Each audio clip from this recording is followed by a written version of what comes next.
guys, so I'm finally getting to the Q&A. You guys had a lot of questions for me, so I'm going to try to answer as many as possible and as detailed as possible. And yeah, I hope you guys enjoyed the video. Don't forget to give me a thumbs up, and if you haven't subscribed, don't forget to subscribe. It will mean a lot, and let's get started.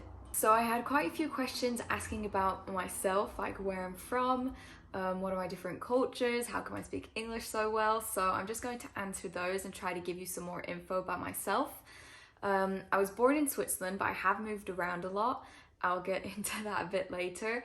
The reason why I speak English is because my mum's British, my dad's American, so we speak English at home. My dad's also Russian and Japanese descent. That's where I get my family name from, Yokoyama, which is Japanese. Unfortunately, I don't speak Russian.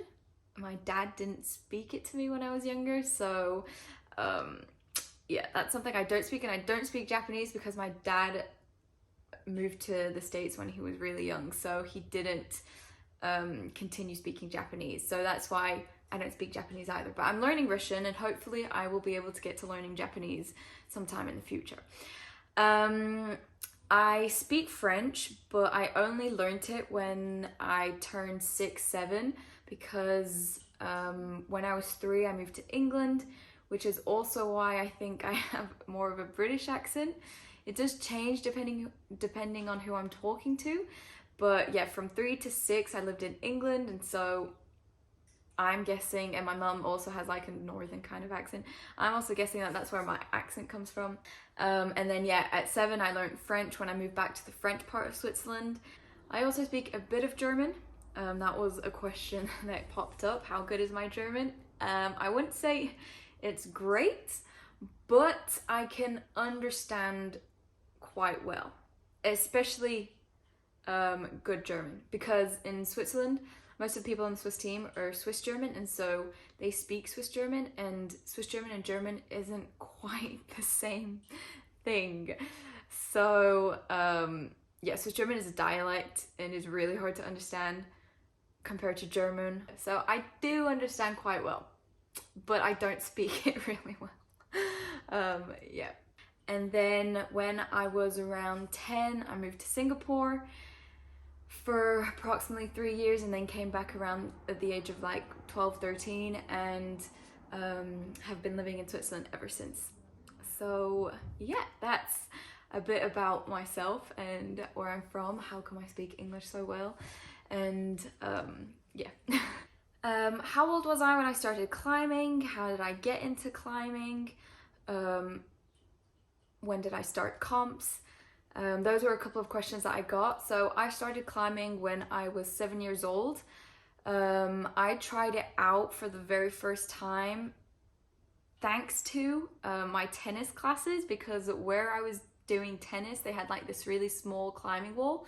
So I have no idea how I like got into like trying this climbing wall out, but I did, and I really enjoyed it, and I wasn't too bad at it is what I remember. And so throughout the years that follow, I continue climbing, and at the same time trying other sports.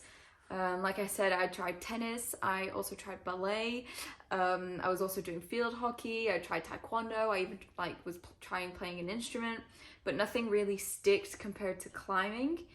And I would say there are a couple of reasons why climbing kind of stuck. When I first tried it out in Switzerland, I remember it went really well. There was like this tiny overhang. For me at the time it seemed huge, but there was this tiny overhang, and I was the only person who managed to pass that overhang area. And so I was like super excited, and all the parents were like, oh wow, she's so strong.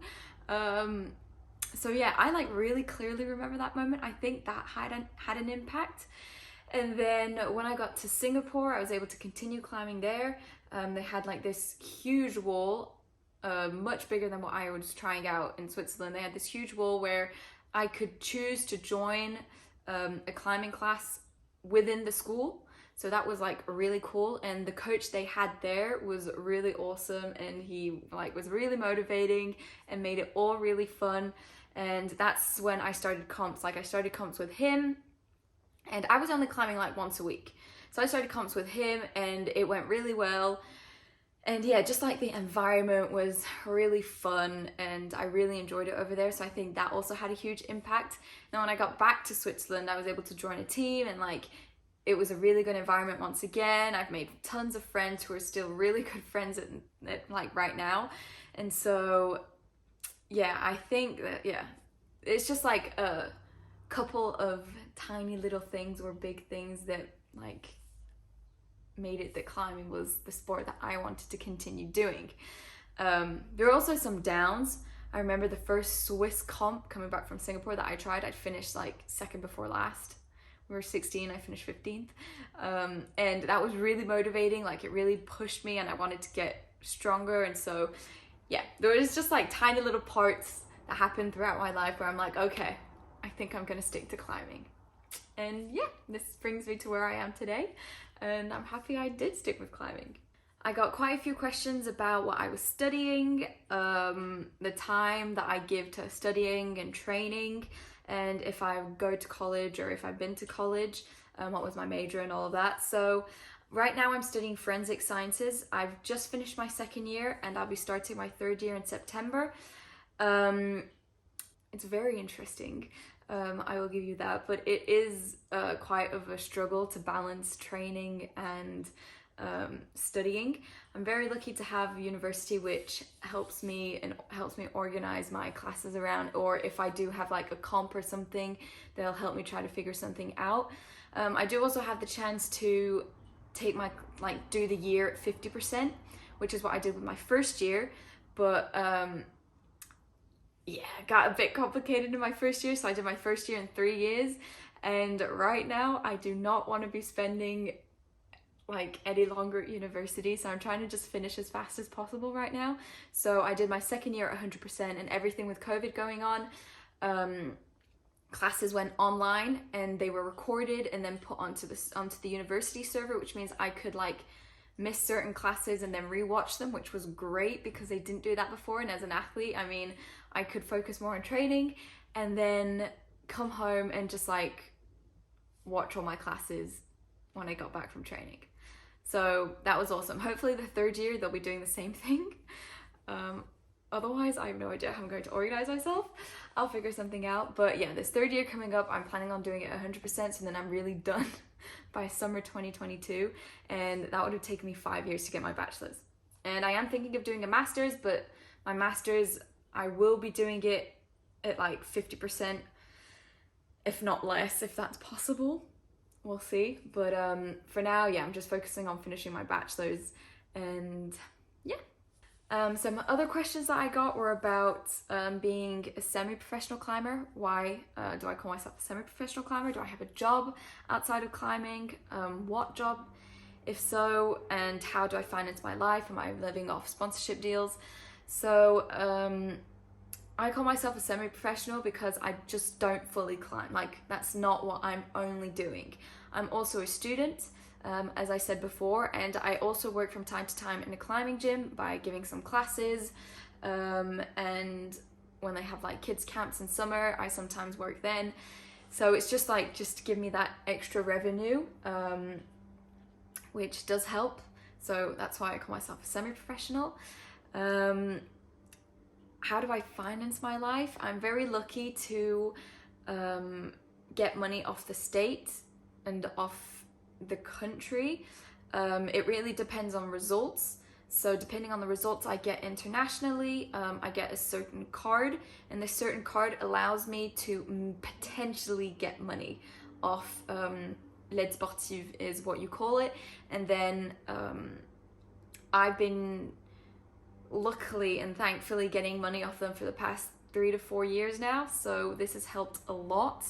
And on top of that, with this card that I get, depending on my results, I also get money off the canton, and so that adds up quite a lot to how I can finance my life.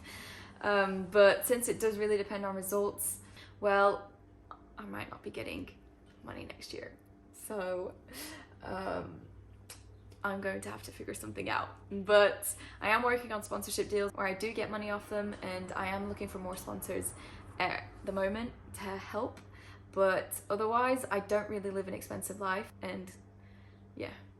How did I get onto the Swiss team is the next question. So I came back to Switzerland when I was around 13, and I got into a climbing team and was training with them, and then started doing Swiss comps. It started off, like I said before, really badly. My first Swiss comp I finished second before last, which was really heartbreaking. I remember crying my eyes out, but it was something that probably I needed and really got me motivated to work harder. And so I continued training more, and then year after year, my results got better. And when I was around 14,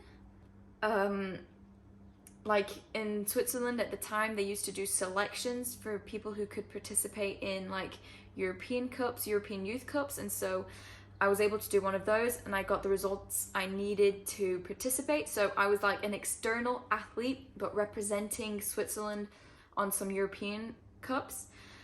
And then my results really got regular, more and more regular, and so I was competing more in also European Cups, and then I had more regular good results in Swiss comps.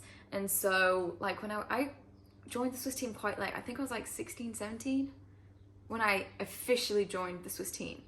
17, I think, when I officially joined the Swiss team. So yeah, it was just gradually my results were getting better and they stayed regular. Yeah, one year they were like, okay, your results are good enough, want to be on the Swiss team? And I was like, sure. I'd love to. And yeah, that's how I got into the Swiss team. What do I love and hate about climbing? This is a really good question, and I think what I love about climbing is also what I hate about climbing. It's a very complex sport, and what's the word? And it's also like very complet. The literal translation is complete. Like it works everything, like from your muscles, you don't have any muscles in your fingers, but from your finger strength to like your arm strength to like your core strength to your leg strength. I mean, you need flexibility, you need technique, you need coordination. Like it has everything, and it's a very complex sport, but that's what also makes it very interesting. And I love how you need to just like work on all these different aspects to be good at it. But I guess that's also what I hate about climbing, because there's just so much to work on. And there's so much to like, you have to be good at so many things. So yeah, I'd say that's what I love and hate about climbing. I had a couple of questions asking me if I had any tips, which may not be very obvious but helpful in the long run, and also tips maybe for beginner climbers, and also for younger climbers. So I would say if you're a beginner climber starting climbing and you enjoy it a lot, still take it slow. Like climbing is really intense on your body, on your joints, ligaments, tendons, muscles, everything, even though it doesn't seem like it. So I would really focus on taking it slow at the beginning, maybe start off once, twice a week, and then gradually climbing more. And then like if you want to climb more, then up the hours of time in the gym, just so that your body gets used to what you're doing, because your body needs time to adapt to when it comes to something new. So it's always good to take it slow. Another tip would be resting is so important. Like, of course, you're like getting into this new sport, you love it, and you don't want to rest. You want to give it all, but resting is really important, and your body will be saying thank you at the end of it. So just like, if you feel tired and you need to like give yourself a bit more of a push to go climbing, maybe just say, okay, I'm gonna take it slow today. Either don't go climbing at all, or just maybe go for an hour or 30 minutes. Just, yeah, listen to your body, which is another tip. Listen to your body. Whatever your body is saying, it's more important than what your head is saying, because I mean, your head will always push you to do things that may not be good for your body. Your head's going to push you to do things that you want to do, but which could result into injury in the very worst case if you push too hard. So yeah, listen to your body is another tip. Another tip that I would give you is to also stretch as much as possible. Like, I really took stretching as, I don't need to stretch, I don't need flexibility, but it's actually so important in climbing. Like there are some boulders that I have not made because of my lack of flexibility. So that's something that I'm really focusing on now. Just like tips to kind of progress in general, I would really kind of focus on technique at first, get good at just climbing in general before focusing on the other stuff, which is like strength, finger strength, core. I mean, core is always important, so I guess you can always do core, but yeah, more like focus on the technique, what parts of your body you need to focus on to make a move. Yeah, focus on body positioning, foot positioning, like you want the tip of your foot to be placed on the hold instead of like the middle. Yeah, understand where your center of gravity is, where your body wants to be to make a move, etc, etc. So that's another tip that I would really recommend working on if you're starting climbing. And then gradually start incorporating like strength training, finger strength, but as I said, take it slow. It's also something new that you'll be integrating into your training, so take it slow, don't push yourself too hard, and listen to your body. So yeah, those are some tips that I have. Another tip that I've thought of that could help technique-wise is film yourself. Like, this is the best way of just like visually seeing yourself climb will help you analyze your climbing. And so like, yeah, buy a tripod and just like try to film some boulders. You don't need to film every boulder, just film some boulders that you find interesting, that are maybe harder for you and that you're working on, and just like rewatch those videos and rewatch the methods that you use, and maybe even ask a climbing friend, like say, oh, what do you see in this video? Like, how could I do better? And if you have like this discussion with a friend, or like this discussion in your own head, I think that can also help you a lot technique-wise, because yeah, you're taking a step back, you're looking at yourself and you're like, oh, I didn't feel this when I was climbing, but I can actually see it. I wasn't pulling hard enough here. I wasn't sitting enough on my foot. My hips are too far to the right, etc, etc. So that's also something else that that could help. What about climbing brings you back day after day? Is there one memory you could point to where you knew this would be a big part of your life? Are the particular moments that I fell in love with climbing? So I kind of talked about this before, but as I said, what brings me back to climbing day after day is just that, like, I'm challenging my body on so many different aspects. If it's strength-wise, technique, flexibility, I want to progress as much as possible in everything, which will help me progress in climbing. And it's always challenging. There's always like a boulder that you can't make, and there's always a move that's a bit different to other moves and like that you can't make or that I can't make. And so like, what brings me back is just to be able to make these moves, to be able to progress in these different techniques and these different exercises. And it's just like so complex that, yeah, I want to be the best version of myself in climbing as possible. And so that's really what gets me motivated. And the like kind of moment where I was like, oh, I want to really continue climbing was like that comp where I finished second before last. Like, I was like, I want to be like those young girls who are winning, and I want to be in the finals. I want to be on that podium. And that's kind of the moment where I'm like, okay, I'm going to stick to climbing, and I'm going to push myself as hard as possible to get there. And yeah, that's one side of it. How do I motivate myself to go out of my comfort zone? It's very hard sometimes, I will not lie. But what I have found that helps me a lot is to organize my week, because I'm not going to be stepping out my comfort zone every session.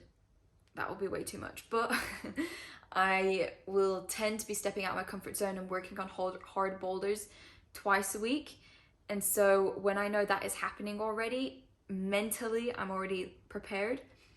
And I also choose boulders that I find fun to work on, or like the moves seem interesting and that like motivate me a bit more to say, okay, I want to work on that boulder. But I'm not gonna lie, I will start working on the boulder and I'm like, ugh, I don't like it, and like I'll drop it and then move on to another one.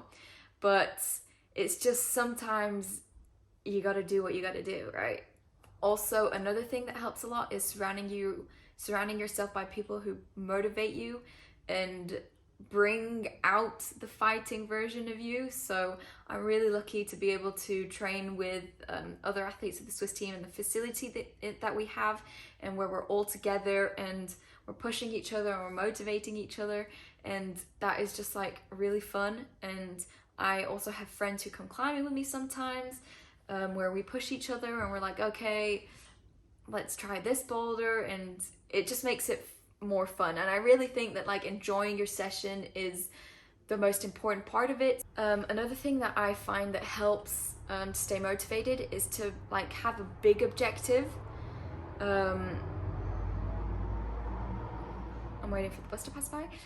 Is to like write down a big goal of yours, like, okay, I want to be able to climb this grade in a year. And I mean, okay, it's hard to like kind of give yourself a date, so maybe not in a year, but just like that's your objective. And then write down smaller objectives that will allow you to get to that big objective. So like my objective, finals and bouldering one day, blah, blah, blah, blah, blah. And how will I get there? So I think that stretching every day will help me. I think that focusing more on my technique will help me. I think that since strength is like my point fort, like I have good strength, and so that's not something that I need to really work on. And like, yeah, coordination boulders and just like small objectives that will help you get there. Also mental, think of the mental side of it all. Daring to do scarier moves, falling off high areas, just like work on those tiny things, small objectives that will help you get to that big objective. And I feel like if that is clear in your head, then it will also get you a bit more motivated. But write it all down. I did say clean your head, but write it all down, because once it's written, it makes it a bit more official, and then you can just like read it and it's you visually see it, and yeah, it helps a lot. It helps me especially. I also had a question about keeping a positive mindset when climbing. To be honest, this is also something that can be really hard sometimes, but it's with experience and the years of climbing that I've had that really, like I can kind of turn a bad mental state now into more of a positive mental state, which at the time I would just be like, if I'm having a bad day, I'm like, fuck it, I've had enough. This session sucks. Like I'd be really negative. Something that helps me keep this positive mindset is writing down those small objectives. Like if I am not climbing as hard as I would want to be, I would take a step back, question myself, like, okay, why am I not having a good day? What could I do that could help me have a better session? What should I then focus on instead that will help me bring more positive out of this session? Just like kind of question yourself and try to just like push as far back as possible that negative mindset where you're like, oh, I suck today. But I do understand it's hard, but you're never going to be 100% all the time. There's going to be ups and downs, and you're just going to have to accept it and work with it. And once you like kind of accept that you're going to have bad days, that you say that you accept that, oh, I'm not going to be at 1,000% at every training session every day, then that also helps a lot on the positive mindset. So keep that in mind. I hope that helps. What's the best way to gain finger strength? Also, how can I get better at slopers? I don't think there's one way to get better at finger strength. There's going to be tons of different methods to gain finger strength, but I would say first of all, to maybe gain finger strength and also to get better at slopers is to just climb on smaller holes and climb on slopers. It's very basic.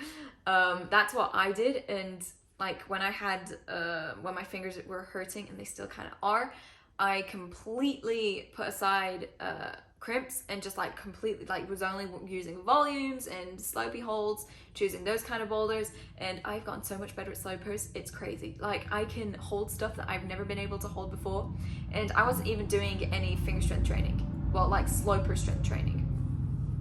So just like focusing your climbing on the specific holds you want to get stronger at helps a lot. And then, yeah, as I said, there's going to be tons of different finger strength training that you can do. I personally think that adding weight during a 5-10 second period on the specific hold, if it's like half crimp, open hand, 2 fingers, or slopers, helps a lot too. And so I have a video about that on finger strength training that I can put in the link, like in the box that you'll see above. And I go a bit more into detail about it, but you don't want to start off at your max. As I said, it depends how long you've been climbing for, if you feel ready, and just like gradually get into finger strength training. You don't want to start it like 1000%, because that's when you kill your fingers. Yeah. How do you set climbing goals for the day? How often do you change, revise your stretching, handboard, and general fitness routines? So this is a bit complicated. So it depends what time of the year it is. Comps usually start in March for us with the Swiss comps and end in September for boulders with the world champs or the European champs or whatever. And so September to December is kind of a period where you want to be working more on, where you want to get a lot of quantity training. So like you want to get a lot of pull-ups, a lot of dips, a lot of everything. You want to get a lot of climbing in. And then January, when you start hitting closer to the comp season, you want to go to more of a quality kind of aspect and work on max strength.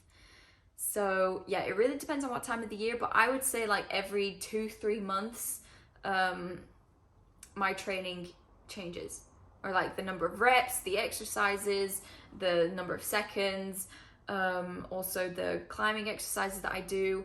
Like from January to March, we also have a lot of comp boulders that we work on.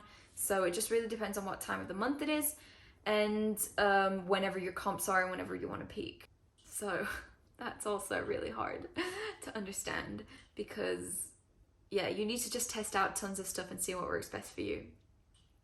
And how do I set a climbing goal for the day? So usually it's planned the month before, and like weekly, depending on how my week is, it'll change. But usually I know that this day I'm going to be working on hard boulders, and the next day I'll be doing some more endurance-y, power endurance-y kind of stuff. The day after that will be rest day, so I can either go like running. So like everything is organized beforehand and weekly. And if during the session it doesn't work out really well, I will change it up on the moment and just like choose a different objective for this training session, because you gotta stay positive, you know, keep the positive side of all of it. But yeah, I hope that answers the questions. There's also this question, does lead climbing help with bouldering and vice versa? I personally think that lead climbing helps with my bouldering. For one, endurance wise, I used to get really pumped in boulders, like crazy amount of pump, and since I've been doing lead, that pump is almost inexistent, which is awesome. And also like if there are consecutive hard moves, I find that lead has helped me a lot by making those. And yeah, I also find that lead helps a lot with my technique. Just that since I don't have the endurance that I necessarily need to make a certain route, my technique will help me advance maybe further, even though I don't necessarily have as much endurance, if you see what I mean. So yeah, I really do think it helps with my technique in bouldering. And I mean, the other way around, I was recently working on an 8B plus where I made all the moves. The only problem was my endurance, and I'm guessing that training for bouldering is what helped, because yeah, all these hard moves in the 8B plus, I managed to do. And yeah, I would say that's thanks to bouldering. Yeah, but I didn't make the route because I would get pumped at like the 5th quick draw. So yeah, I think lead helps with bouldering, and I do think that bouldering helps with lead. Voila. Any tips for avoiding injuries? I got a finger injury recently. How do you avoid injuries, or how do you treat them? Any recommendations for helping finger pain from bouldering? Well, there's no specific way to avoid, unfortunately, injuries. It's going to pop out of there even though you've done everything possible to avoid them. If an injury is supposed to happen, it will happen. The thing that you can do to avoid them the most is to really listen to your body, warm up properly, especially in bouldering. Like, don't go straight onto hard stuff. Go slow. Start with warming up your body with like doing some like finger exercises. You can squeeze some like soft balls and just like warm your fingers up like that. Use elastic bands to warm your body up. I've been dealing with a finger injury over a year now, and it was getting better until I took like some time off, and then I came back too hard because I was just so excited to get back to climbing, and that's when it came back. So just like, as I said during the tips before, start slow. And then also, if it helps, ice your fingers. Even if you don't feel any pain, ice your fingers. You can also put anti-inflammatory creams on. That's what I do every evening at the moment. I'm putting anti-inflammatory creams on. You can also buy like these ring massage, like they massage your fingers kind of thing. Yeah, they're rings that massage your fingers, and so you can also use those that could help. And also what I find good is to like alternate between like cold and warm for your fingers, like to get the blood circulating. There's not one specific way, but those are the things that I have been doing. And just don't push yourself too hard is the one thing to completely avoid injury. Is that, yeah, as I said many times throughout this video, if your body feels tired, if your fingers feel tired, take a rest day or stop. And yeah, I hope that helps. But yeah, finger injuries suck, and depending on what you have, could last forever and come back, but it's something that you're going to have to like live and work around. Just don't push it aside and say, oh well, I'm going to live with this finger injury, because no, having healthy fingers is possible. So yeah, just like kind of figure out the thing that works best for you. Have I ever worked through a serious injury, whether it was due to climbing or something else? How do I stay optimistic mentally? And also, have I ever injured myself bouldering, which resulted in psychological hurdles? When it comes to moves similar like when you hurt yourself. So I'm very lucky. I've never had a serious injury. I've never really had psychological hurdles that I've had to come over because of an injury, and I'm really sorry if that's happened to you, and it must suck tons. But what I would say is that, first of all, to stay optimistic mentally is that you always come back stronger. You may start, when you get back into it, you're going to suck, in brackets. You're going to feel so much weaker. You're going to feel so much more tired, but it comes back so much quicker because of muscle memory. And just focus on objectives that you want to be able to work on when you come back. Or even if you're injured right now, focus on, like, write down things that you could do whilst being injured. Like if you have a broken leg, you could still work on upper body. You can still maybe do some core. Your lower body is going to be heavier, so you'll be working your core more. You can do finger strength. You could do campusing. You can do anything that you want. He believed in himself, and you can too. Just like kind of focus on those small objectives that you can do whilst being injured, and yeah, write down those objectives and you'll see yourself get to those objectives before you know it. And then the other side of it, if you have psychological hurdles, this is something really hard to do. The only psychological hurdle that I can think of at the moment is lead climbing. I sometimes freak out when falling. Like right before I feel like I'm gonna fall, I'm like, holy shit, I'm scared. So I understand what it's like to kind of have like this fear, but all I can say is just like start off gradually. How I still haven't come over the fear of falling, but how I've been working on it is that I would make myself let go at a certain height above the quick draw and then gradually go higher, and then when I'm climbing just like let go at a random moment, and then when I'm in like a harder route, if I feel like I'm going to fall, I'm going to force myself to push myself as much as possible until I fall. And it's kind of just like those gradual steps. So as you say here, you broke your leg when doing a dyno and you just can't dyno anymore. Maybe just start off by like doing leg exercises. Maybe start off by doing jumps, just like jumping from one place to another, just to like get your body and legs ready for what you're going to do on the wall.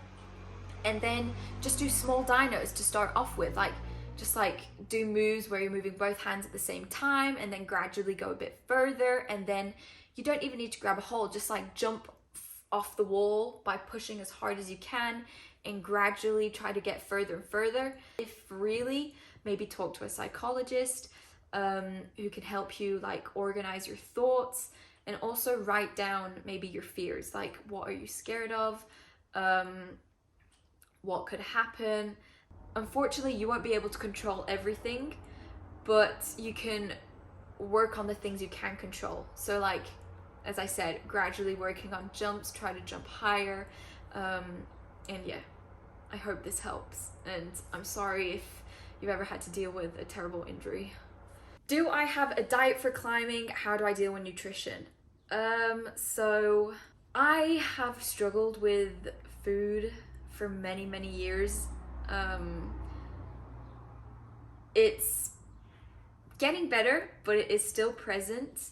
I still sometimes count calories, which is not good mentally. I also like weigh myself way too much, and there's just like some things that I had done before in my younger days which have impacted me mentally around food now. And so do I have a diet like that I follow specific foods that I need to eat, like amount of calories, amount of protein, etc.? No. I try to cut all of that out, and I just try to like eat what I feel like eating. So I'm also just trying to like find a healthy relationship with food, and also like a healthy lifestyle around food and like how I eat. But yeah, I try to not count calories. I really try to not like get too obsessed around food, because I have been very too much in the past, and it is not a good feeling. So that's something that I can talk more about in another video if that would be interesting. But yeah, I just like try to listen to what my body wants and what I feel like I want to eat. And yeah, and those are all the questions. I hope my answers were detailed enough and that they made sense. And yeah, I hope you guys enjoyed the video, and I'll see you in a week.